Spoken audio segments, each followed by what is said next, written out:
Apa kabar semuanya pagi hari ini? Kok lemes ya? Apa kabar kekasih-kekasih Tuhan pagi hari ini? Benar, luar biasa. Harus luar biasa ya. Apapun keadaan saudara pagi hari ini, mungkin minggu yang kemarin gak luar biasa perjalanan minggunya ya. Kita sempat mengalami beberapa minggu tidak hujan, sudah banyak gelisah ya. Ada yang air sumurnya kering karena saya beberapa 2 minggu yang lalu tidak beribadah di sini karena setiap Sabtu 2 minggu yang lalu saya dengan Mr. Husband pergi ke desa. Lalu minggu kemarin 1 minggu yang lalu juga hari Sabtu dan minggu kami juga pergi ke kampung lagi ke desa dan di sana banyak keluhan masyarakat tentang kekeringan ya saudara. Air sungai Tualan itu jauh di bawah sana saudara. Sampai saya nggak berani turun karena tangganya itu sudah hampir 180 derajat ya. Hampir curam gitu, hampir lurus gitu. Sehingga saya dengan bapak suami bilang jangan turun karena curam sekali. Airnya surut saudara. Sehingga sumur-sumur pun mengalami kedangkalan. Jadi mereka sangat amat berhemat dengan air. Jadi di sana ada satu sumur yang dibangun pemerintah dengan seluruh masyarakat. Sumur itu bening sekali saudara, bening sekali seperti air hujan. Dan tidak ada baunya saudara, karena di sana kecenderungannya tanah liat. Sehingga kalau kita bikin sumur itu airnya bening saudara. Jadi sumur satu itu saudara dipakai untuk beberapa penduduk terdekat. Sehingga mereka semua pasang selang bermeter-meter menuju ke rumah. Dan air itu hanya boleh dipakai untuk makanan, minuman ya. Untuk masak, untuk minum, tidak boleh untuk mandi saudara. Karena masing-masing sudah dijatah. Jadi setiap rumah itu bergantian boleh sedot itu sumur untuk keperluan konsumsi makanan dan minuman ya saudara. Lalu saya bilang Tuhan, biasanya tahun-tahun yang lalu itu di Januari sampai Maret tuh kita masih curah hujannya banyak ya saudara ya. Tapi di tahun ini agak berubah gitu. Jadi di Januari kita sudah mulai agak jarang-jarang mengalami curah hujan ya saudara. Dan Tuhan itu dengar doa umatnya. Tiba-tiba kami pulang. Mendung saja saudara dan gerahnya luar biasa ya saudara. Lalu tiba-tiba sampai sampit curah hujannya muncul dan beberapa hari ini curah hujannya luar biasa. Cukup banyak ya. Bunga-bunga di halaman saya tersenyum saudara karena mereka mandi air hujan ya. Jadi bapak suami tidak usah repot-repot lagi semprot-semprot tanaman. Luar biasa Allah kita. Tepuk tangan buat Allah kita yang dahsyat saudara. Oke, pagi hari ini jemaat Tuhan yang mungkin menonton lewat online, kita masih berbicara tentang forgiving offenses ya. Mengampuni segala pelanggaran. Nah itu temanya masih di sana. Lalu saya beberapa minggu yang lalu tergelitik dengan pernyataan yang mengatakan kalau kita sudah mengampuni berarti kita sudah melupakan. Benar saudara pernyataan itu. Tapi pagi hari ini kita mau sama-sama mengupas lebih dalam. Apa yang harus kita lupakan? Benar, kalau kita sudah mengampuni, kita pasti sudah bisa melupakan. Baik, silakan dibuka slide pertama. Puji Tuhan saya sempat bikin slide saudara. Karena beberapa minggu yang lalu saya paling gak sempat bikin PowerPoint. Puji Tuhan minggu ini saya sempat bikin PowerPoint. Di sana saya tulis forgiving without forgetting. Mengampuni tanpa harus melupakan. Nah, kita akan kupas. Forgiving without forgetting. Mengampuni tanpa harus melupakan. Silakan dibuka slide berikutnya, ada ayat. Nah di sana ada ayat Yesaya 43 ayat ke-25. Saya akan bacakan dari sini. Akunya A besar saudara, berarti ini Tuhan yang berkata. Akulah dia yang menghapus dosa pemberontakanmu oleh karena aku sendiri dan aku tidak mengingat-ingat dosamu. Aku, kata Tuhan, tidak mengingat-ingat dosamu. Banyak orang berpikir bahwa mengampuni tadi berarti melupakan. Tidak, saudara. Kita bukan mengalami amnesia, bukan? Semua segar waras ya. Kalau amnesia itu kita kehilangan ingatan, kehilangan memori. Kita tidak, Tuhan pun tidak, saudara. Dalam ayat ini Tuhan bilang, aku tidak mengingat-ingat dosa. Bukan tidak mengingat-ingat kamu, tapi dosamu yang Tuhan tidak mau ingat. Amin. Kalau Tuhan mengingat dosa saudara dan saya nggak bisa di sini. Karena kita akan terus dihakimi oleh iblis. Saudara tidak layak datang beribadah karena dosamu, karena pelanggaranmu, karena kesalahanmu. Sehingga kita bilang, oke, saya tidak layak menghampiri Tuhan karena dosa saya. Kalau sampai Tuhan mengingat dosa saya dan dosa saudara dan saya, kita nggak akan berdiri di tempat ini dan duduk di tempat ini, saudara. Melupakan itu tidak menolong, itu tidak realistik, saudara. Itu tidak membantu. Karena apa, saudara?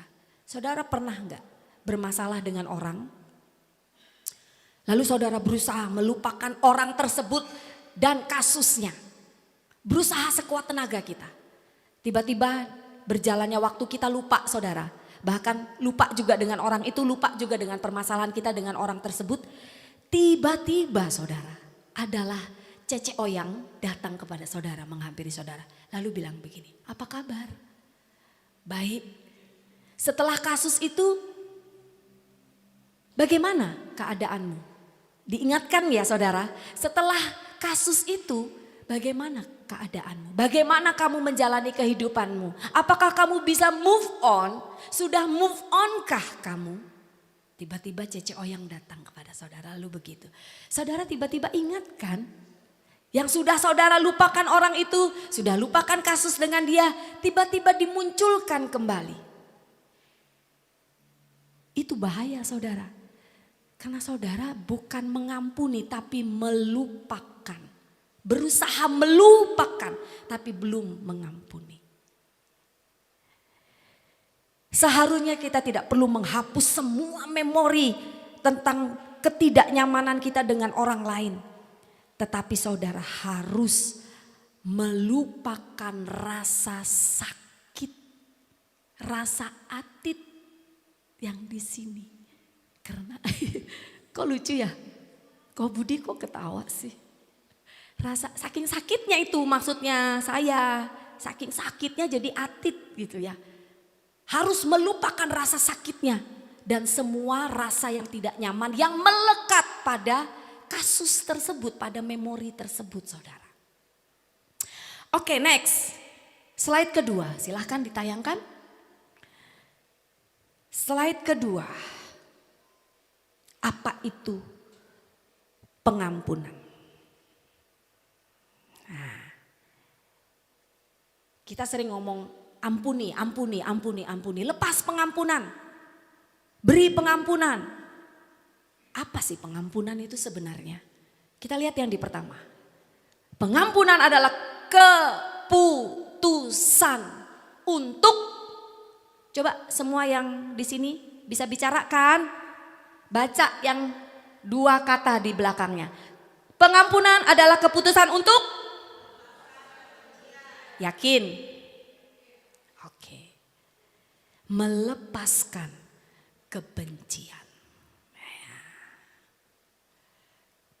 Ini yang paling gak enak ini. Yang membuat timbul rasa bencek no. Ya, kalau orang Jawa bilang ya mas, bencek no. Lihat ayatnya, Efesus 4:32. Tetapi hendaklah kamu ramah.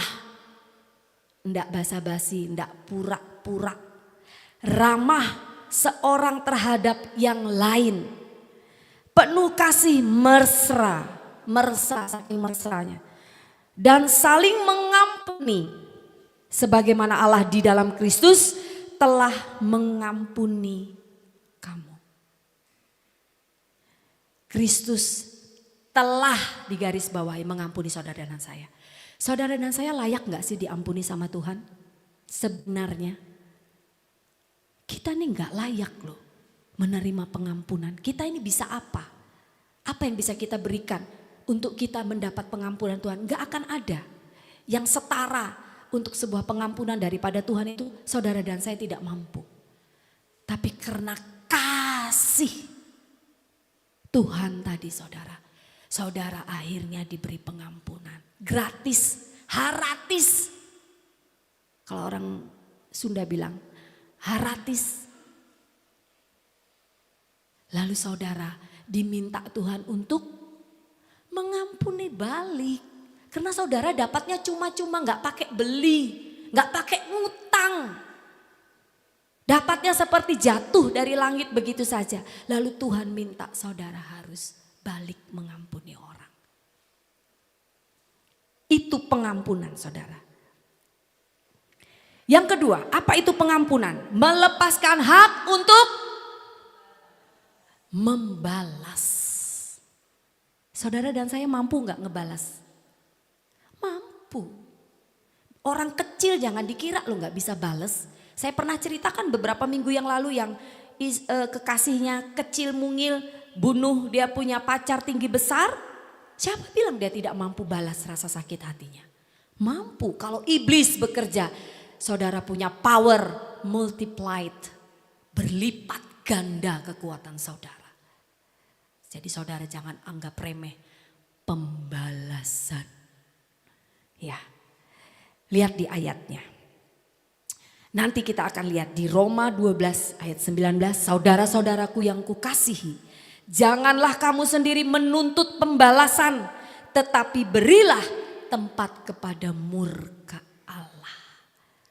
Tuhan bisa balas, tapi bukan karena saudara minta Tuhan balas,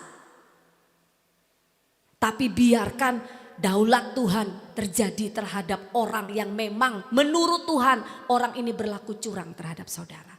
Karena kita pun bisa salah menilai apakah orang ini benar curang kepada kita atau memang kita yang menyebabkan orang ini jadi curang kepada kita. So kita tidak perlu untuk ngejudge orang tersebut lebih dulu saudara. Cukup kita lepaskan pengampunan lalu kita tidak membalas. Karena pembalasan itu adalah sesuatu yang membuat kita kepengen melakukan hal yang sama bahkan lebih. Ya kan? Orang mengerjakan satu skor, rasa sakitnya ke kita, kita pengen balas yang 10 skor. Itu manusiawi saudara. Saya sudah bilang dulu pernah, saya orang begitu disentil satu, saya harus sentil orang itu 10 kali bahkan lebih. Itu Dwi yang dulu saudara. Saya yang dulu begitu. Saya sampai pernah berkata sombong, silakan dia ngomongin saya di belakang. Tapi jangan sampai dia sentuh kulit saya. Emang saya siapa saudara? Tapi itu ego saya segede gajah saudara. Sampai gak muat dalam tubuh saya. Saya selalu bilang gitu, silakan kamu ngomong di luar, di belakang. Saya dengar, saya gak akan ngomong apa-apa. Saya gak akan klarifikasi. Tapi jangan sampai kamu sentuh kulit saya. Sekali kamu sentuh kulit saya sobek-sobek kamu. Wih, keren ya saudara. Dosanya kayak gitu hebat saudara. Ngomong tok tapi. Jadi saudara ya, jangan membalas, lupakan pembalasan. Jadi pengampunan adalah keputusan untuk melepaskan kebencian, resentment kita, dan keputusan untuk tidak membalas. Oke. Kita tidak membalas bukan karena kita tidak sanggup, tapi keputusan untuk melakukan perintah. Ini perintah saudara, bukan cuman saran. Nah kalau ini nggak bisa saudara, namanya perintah. Harus saudara kerjakan. Saudara tidak boleh membalas kejahatan dengan kejahatan. Lalu saudara harus membalas seperti apa? Saudara mau tahu apa yang Tuhan mau untuk pembalasan orang-orang yang dikasihi Tuhan? Saya nggak tayangkan di sana, saya akan bacakan cepat saja saudara. Di Matius 5 ayat 44 dengan di Lukas 6 ayat 27-28 saudara bisa lihat nanti, tinggal buka Google gampang. Saudara pasti sering dengar kata-kata ini. Tetapi aku berkata kepadamu, kasihilah mungsuhmu dan berdoalah bagi mereka yang menganiaya kamu. Itu pembalasan buat orang-orang yang percaya kepada Tuhan. Di Lukas saya baca, tetapi kepada kamu yang mendengarkan aku berkata, kasihilah musuhmu, berbuatlah baik kepada orang yang membenci kamu, mintalah berkat. Doanya mintain berkat, diberkati orang itu, jangan doanya Tuhan balas rasa sakit hatiku sesuai kasih karuniamu. Enggak begitu, doanya berkati orang itu saudara ya. Berdoalah bagi orang yang mencaci kamu. Pernah dicaci orang? Pernah, saya juga pernah. Tuhan suruh apa? Doa berkatin orang itu. Enggak enak? Emang, enggak apa-apa, lakukan saja. Di Amsal 25 ayat 21-22, jikalau seterumu lapar, seteru itu mungsuh tadi ya saudara. Orang yang enggak nyenengin hati kita itu loh. Jikalau seterumu lapar, Tuhan bilang berilah dia makan roti bukan racun. Tuhan yang bilang bukan saya ya saudara. Berilah dia minum bukan rondap. Bener loh saudara. Karena engkau akan menimbun. Menimbun bara api di atas kepalanya dan Tuhan akan membalas itu kepadamu. Gitu caranya ngebalas mereka tuh. Lakukan kebaikan. Pasti dia malu sendiri saudara. Seperti ada bara api di atas kepala. Dia akan kelimpungan, dia akan malu. Dia akan merasa ditelanjangi. Tapi kita kadang susah untuk ngasih roti dan air tadi. Susah untuk mendoakan, memberkati orang. Karena iblis gak mau saudara melakukan perintah Tuhan.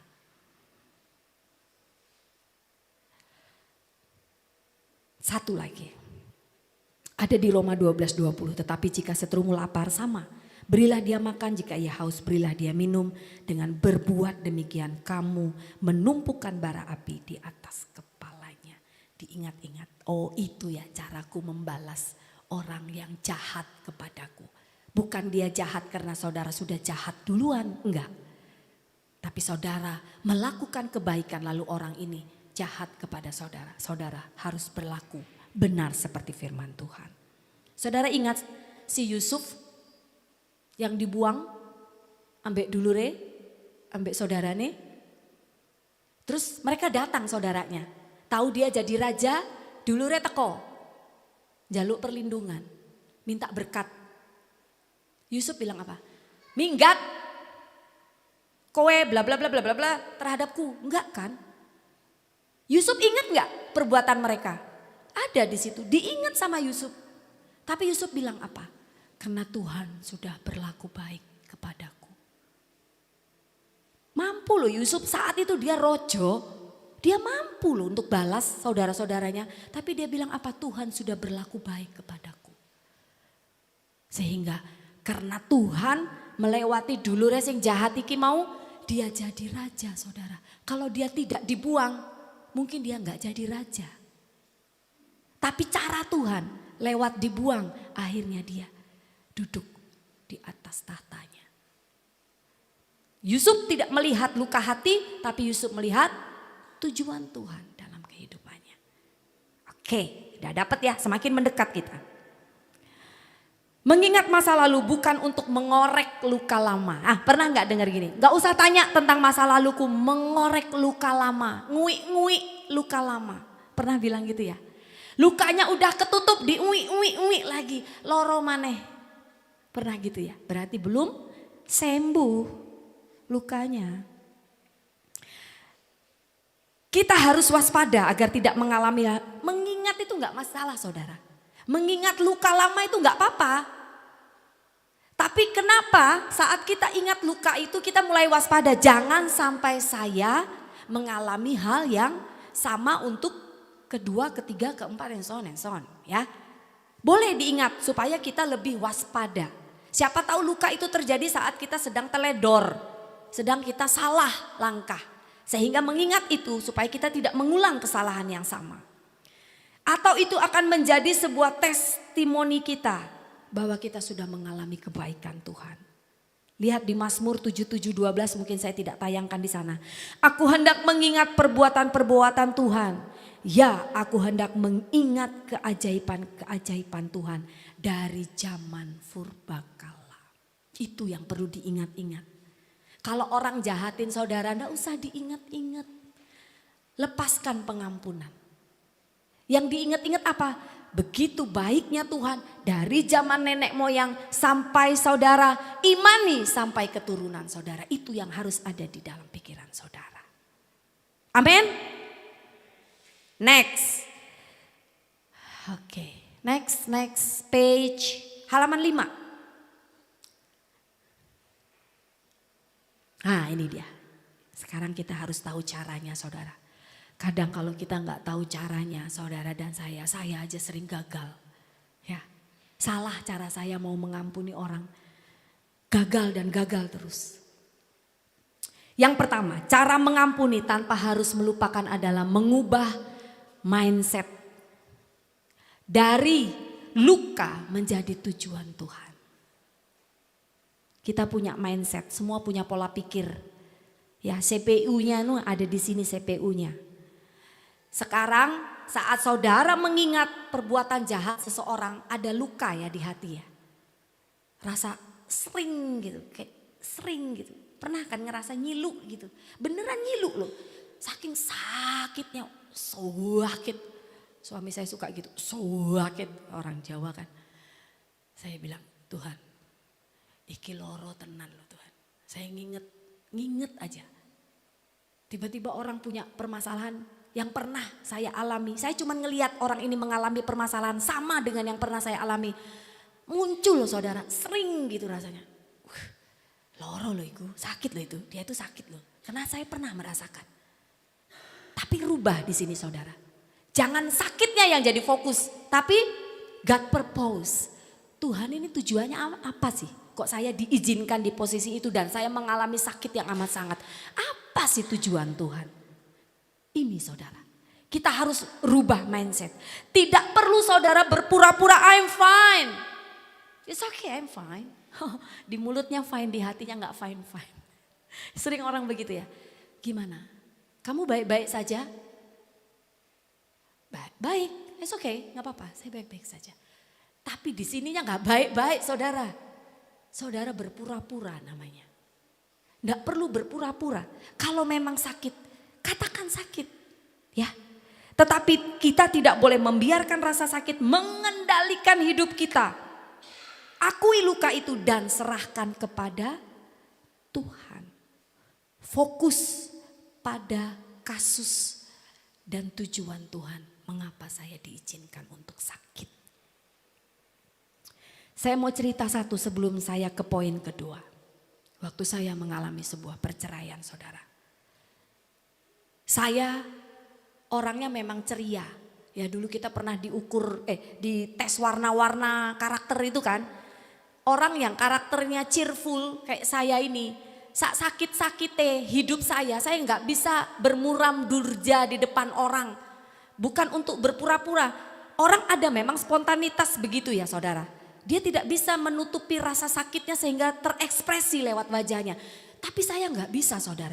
Saya paling gak suka orang tahu kalau saya lagi sedih. Sehingga adalah seorang ibu itu, dia tahu cerita hidup saya. Lalu dia datang kepada saya saudara. Dan dia tahu cerita bahwa saya sudah mengalami perceraian. Dia datang cuma nanya gini, beda pertanyaannya saudara dengan orang-orang yang pada umumnya. Dia cuma nanya gini, kamu sakit hati? Kamu sakit hati? Saya diem saudara, bingung saya. Lebih ya toh, masa orang cerai itu senang? Saya diem saudara, saya diem. Jadi saya pandang-pandangan sama dia dan ibu ini sudah almarhum saudara. Saya pandang-pandangan. Saya cuma jawab gini, sakit. Oke, dia bilang, udah terus dia pergi saudara. Langsung dia pergi gitu.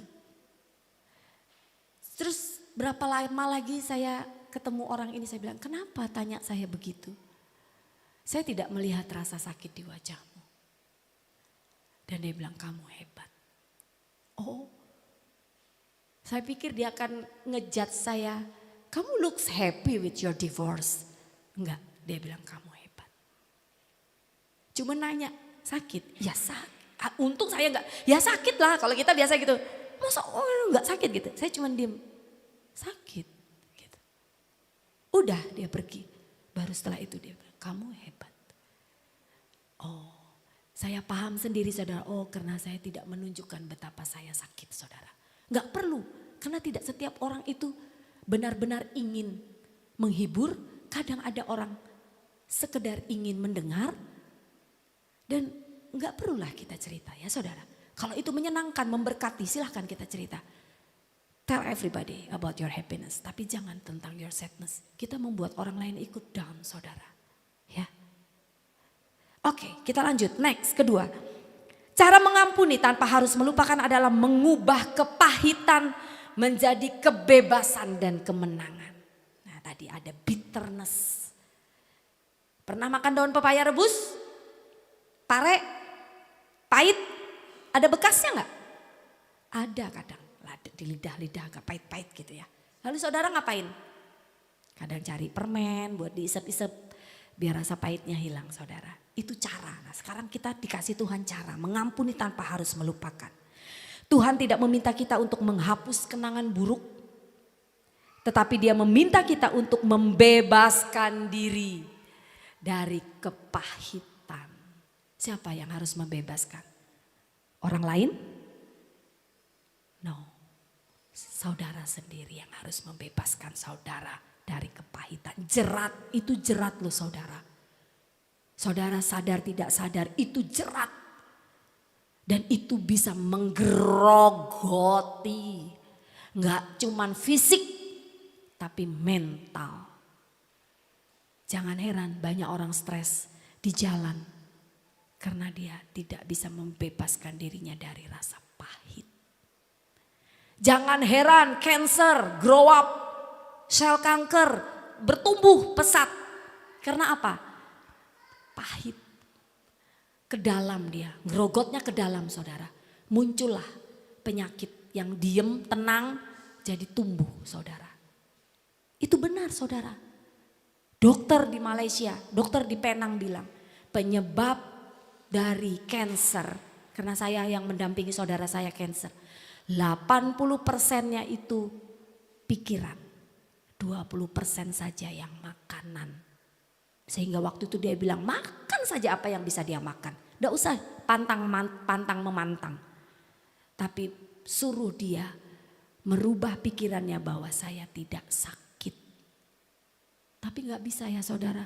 Karena itu tadi diri sendiri loh yang bisa nyuci otaknya dewe itu cuman diri sendiri. Saya bilang nggak usah mikir, tenang saja. Masa depan di dalam tangan Tuhan, anak-anak dalam tangan Tuhan, orang tua dalam tangan Tuhan. Jawab kakak saya apa? Mate, baru nggak mikir. Mati, kalau nggak mikir tuh mati. Ya susah saudara. Karena dia bilang kalau nggak mikir yang mati. Maksud saya bukan begitu. Tapi jangan fokus, aku nih nggak sembuh, kapan aku sembuh? Sudah macam-macam obat, macam-macam dokter, nggak sembuh. Itu namanya kita nggak membebaskan diri kita dari rasa khawatir ya saudara.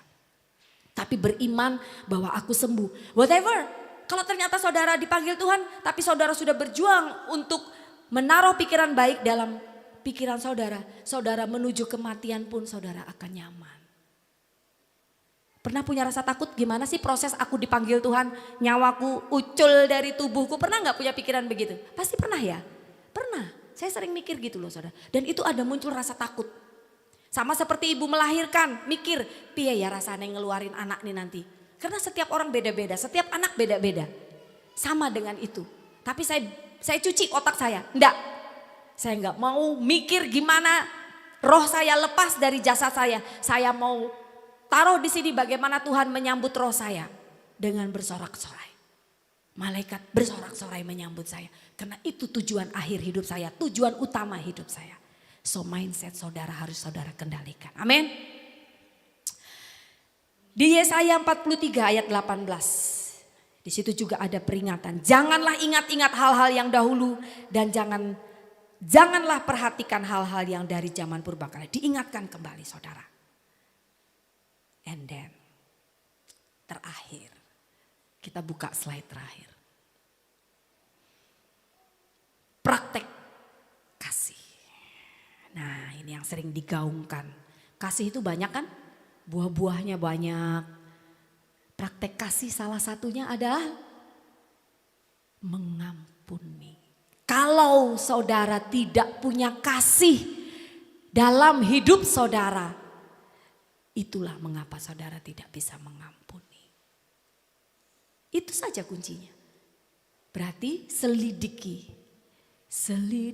aku, lihat hatiku, apakah ku sungguh mengasihimu, Yesus. Kalau saudara yang selidiki hati saudara, enggak benar saudara. Pasti enggak nemu kebenarannya. Tapi minta Roh Kudus selidiki saudara. Baru nemu kebenarannya. Taruh luka hati saudara di tangan Tuhan. Taruh kepahitan saudara di altar Tuhan biar dibakar dengan kasih Tuhan.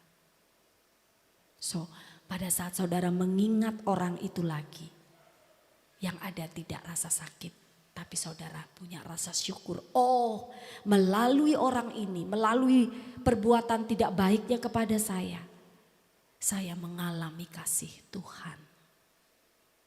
Jadi itu yang sekarang, mulai sekarang harus kita tanam di dalam diri kita saudara.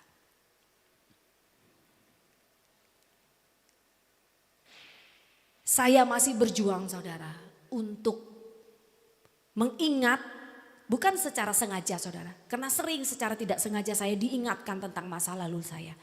Dan saya mau tes diri saya saudara. Apakah masih saya punya kegeraman terhadap personal orang itu. Itu sering saya uji diri saya. Kalau saya masih berapi-api, saya masih geram menyebut namanya, menceritakan masa lalu saya itu. Saya bilang Tuhan berarti saya belum pulih. Bukan masalah waktu saudara. Bukan karena waktu panjang lalu saudara bisa melupakan masalah dan orang tersebut. No, selamanya kita akan mengingat orang tersebut selagi kita tidak kena amnesia ya saudara ya. Kita akan terus mengingat orang tersebut. Baik dia sudah meninggal maupun dia masih hidup. Tapi yang Tuhan mau saat kita mengingat orang tersebut, saat permasalahan kita dimunculkan kembali, kita punya damai sejahtera di hati kita saudara. Sehingga setiap kita mengingat dia, kita mendengar orang yang menyakiti kita hidupnya dalam keadaan tidak baik. Saudara bilang Tuhan tolong orang itu. Sebut namanya. Saya pernah tidak mau menyebut nama orang karena kegeraman. Tapi saya mau berdoa. Tapi saat saya mau nyebut namanya mandek saudara doa saya. Tapi besoknya beberapa saat lagi saya ulang lagi. Saya nggak mau berhenti saya. Karena itu harus ditrain saudara ya. Kita itu harus mau latih diri kita. Sehingga pada saat saya mau berdoa lagi saya diingatkan Tuhan tentang pengampunan kepada orang tersebut. Lagi saya coba menyebut nama orang tersebut. Dan setiap kata yang menyebut nama itu di sini itu sakit saudara. Karena kita masih belum totally healing ya. Belum pulih sebenarnya. Tapi kita mau Tuhan terus kerjakan pemulihan itu dalam diri kita. Sehingga saat kita semakin lama saya semakin bisa mengucapkan nama itu dalam doa. Semakin jelas, semakin ringan, semakin lancar doa berkat saya kepada orang tersebut. Ini hilang, sakitnya hilang saudara. Sakitnya hilang. Jadi begitu Tuhan mau kita jangan menyerah dengan keadaan yang iblis bilang, "Gak usah. Kamu gak akan mampu menolong diri kamu sendiri." Berarti kita meragukan kuasa Tuhan. Tuhan bilang apa yang saya tidak mampu kerjakan dalam hidupmu. Semua Tuhan mampu kerjakan dalam hidup saudara. Amin. Mari saudara kita selidiki hati kita semua tenang dalam hadirat Tuhan. Semakin kita dipulihkan, semakin kita melepas pengampunan kepada siapapun, mungkin tidak satu orang, mungkin banyak orang. Perjalanan saudara akan tersendat-sendat saudara. Tapi bila saudara satu persatu. Terus saudara ingat siapa ya pernah saya lukai atau siapa yang pernah melukai saya. Saudara sebut namanya. Saat susah kayak nyangkut di tenggorokan. Bilang Roh Tuhan, Roh Kudus, lemeskan tenggorokan saya sehingga saya mampu menyebut nama orang itu dalam doa saya untuk Tuhan berkati dia. Tuhan tahu, tapi Tuhan mau dengar saudara-saudara. Tuhan tahu luka hati saudara, kejengkelan saudara. Tapi Tuhan mau saudara mengakui itu di hadapan Tuhan. Tuhan ini gak enak, ini sakit, gak nyaman aku Tuhan. Tapi aku mau mengampuni karena Tuhan sudah mengampuni aku. Dan aku tuh gak punya kekuatan loh Tuhan untuk mengampuni orang ini. Bahkan untuk menyebut namanya saja dalam doaku, aku nih loh gak mampu Tuhan. Mari Roh Kudus, Kau mendengar setiap seruan hati umatmu pagi hari ini. Kami mau mempraktekkan kasih, kami mau melepas semua tekanan, kepahitan, ketidaknyamanan, agar kami menjadi pribadi yang bebas di dalam Tuhan. Itu kerinduan kami sebenarnya dalam hidup kami.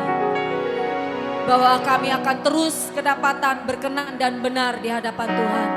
Sampai di finish garis hidup kami.